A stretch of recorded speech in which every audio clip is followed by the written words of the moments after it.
In the summer of 2019, a successful Boston architect named Michael Chen received a friend request on Facebook from a woman named Sophie Anderson.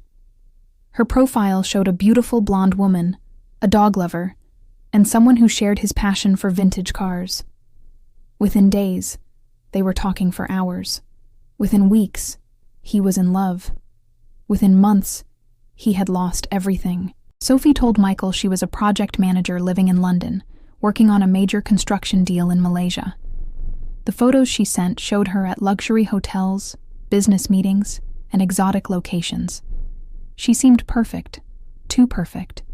Their romance blossomed entirely online. Every time they planned to meet, something would go wrong. A flight cancellation, a family emergency, a work crisis. But Sophie always had a reasonable explanation, and Michael always believed her.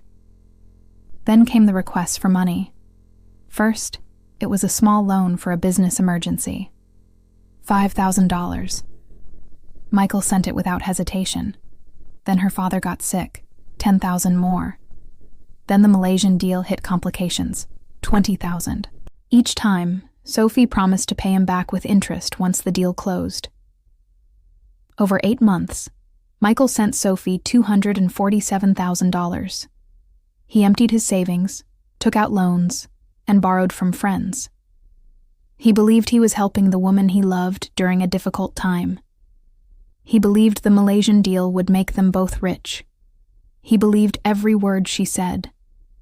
When Michael finally insisted on meeting her in person, Sophie disappeared. Her phone number stopped working. Her social media accounts vanished. Every email bounced back. She was gone, and so was nearly $250,000. Michael went to the police, and that's when he learned the devastating truth. The photos Sophie used belonged to a Swedish model who had no idea her images were being stolen. The voice on the phone calls was likely a professional scammer using accent training. Everything about Sophie Anderson was a carefully constructed lie. But here's where the story gets darker. Michael wasn't alone. The FBI investigation revealed that the same scam operation had targeted at least 38 other men across the United States. The total stolen? Over $6 million. And the scammers were never caught. These criminals operate from countries with weak cyber crime enforcement, using stolen identities and untraceable payment methods. They study psychology to manipulate victims. They create elaborate backstories that can withstand months of scrutiny.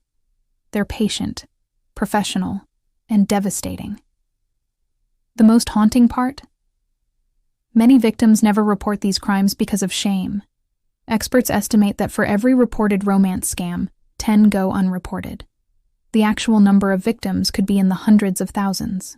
Michael Chen lost more than money. He lost his ability to trust. His reputation suffered when friends learned where their loans had really gone. His mental health deteriorated. 2 years later, he still struggles to form new relationships. Romance scammers aren't the stereotypical internet criminals many imagine. They're sophisticated operations, often involving teams of people playing different roles. There's the romantic lead who builds the relationship. There's the crisis manager who creates emergencies requiring money. There's the technical expert who maintains fake profiles and digital trails. It's organized crime for the digital age. The FBI's Internet Crime Complaint Center reports that romance scams cost Americans over $500 million annually, with numbers rising every year. The average victim loses over $15,000. But cases like Michael's show the ceiling is much higher. What makes these scams so effective is that they exploit our most fundamental human need: connection. The victims aren't stupid or naive. They're often successful, educated people who simply wanted to find love. The scammers are just that good at what they do. Today, Michael Chen speaks publicly about his experience, hoping to prevent others from falling into the same trap. He's learned the warning signs: requests for money, refusal to meet in person, vague details about their life, stories that are too dramatic or too perfect. But the scammers adapt. They're already using artificial intelligence to create more convincing fake profiles. They're using deepfake technology to generate video calls with stolen faces. The ghost brides and phantom boyfriends of tomorrow will be even harder to detect than today's. Somewhere in the world, there's a person who stole Sophie Anderson's face and Michael Chen's life savings. They're probably targeting someone new right now, crafting another perfect love story that ends in financial devastation.